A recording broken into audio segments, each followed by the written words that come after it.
नमस्कार दोस्तों, आज की न्यूज में आपका स्वागत है। दोस्तों, मेहनती लोगों को कुछ समय परेशान होना पड़ता है, लेकिन उस मेहनत का कोई फायदा नहीं मिले ये नहीं हो सकता।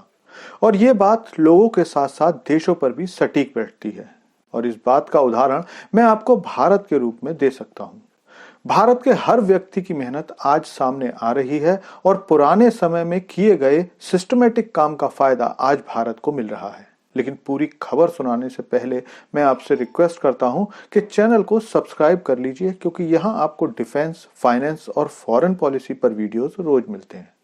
तो दोस्तों, 90 के दशक के बाद भारत के नागरिकों ने भारत को छोड़कर दूसरे देशों में जाना शुरू किया। हालांकि ये पहले भी होता था, लेकिन 90 के दशक के बाद इसमें बहुत ज्यादा तेजी आई।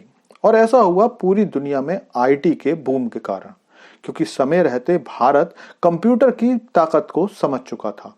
और ऐसे में भारत के आईटीआई, आईआईएम और बेहतरीन एजुकेटेड लोगों ने पश्चिमी देशों में जाना शुरू कर दिया। इसके साथ साथ भारतीय लोग खाड़ी देशों में भी कमाने के लिए जाते रहे। खाड़ी देशों में सऊदी अरब, यूएई, कुवैत और बहरीन जैसे देशों में भारतीय लोग जाकर अपनी मेहनत से उन देशों की अर्थव्यवस्था को बढ़ाने में सहायता करने लगे। लेकिन आज इस बात पर चर्चा करने की बहुत बड़ी वजह है, क्योंकि इन्हीं देश से बाहर जाकर पैसा कमाने वाले लोगों ने आज भारत को रेमिटेंसेस के मामले में दुनिया का नंबर 1 देश बना दिया है।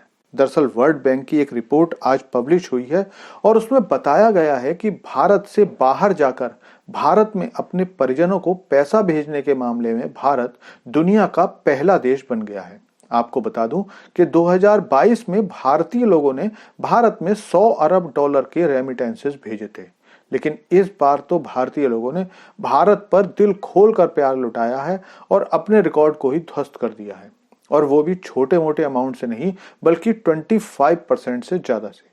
दरअसल 2023 के जारी आंकड़ों में वर्ल्ड बैंक ने बताया है कि भारतीय लोगों ने 2023 में 125 बिलियन डॉलर भारत में रह रहे अपने परिजनों के पास भेजे हैं।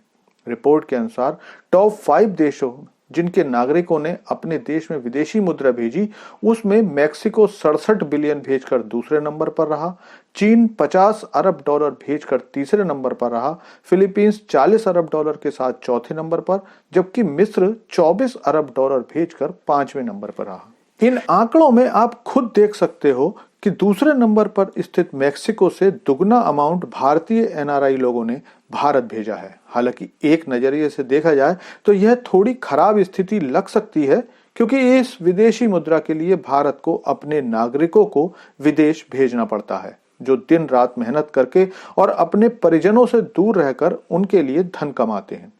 और वो जब भारत उस धन को भेजते हैं तो इससे देश को भी फायदा होता है। दरअसल ये एनआरआई लोग जब भारत रेमिटेंसेस भेजते हैं तो डॉलर में भेजते हैं और सरकार उन्हें भारतीय मुद्रा में कन्वर्ट करके उनके परिजनों के अकाउंट में डाल देती है।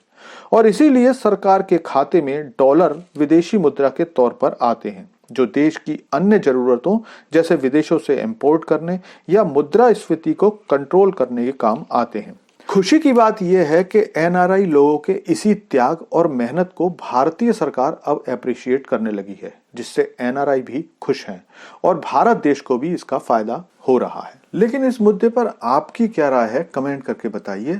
Thanks for watching video.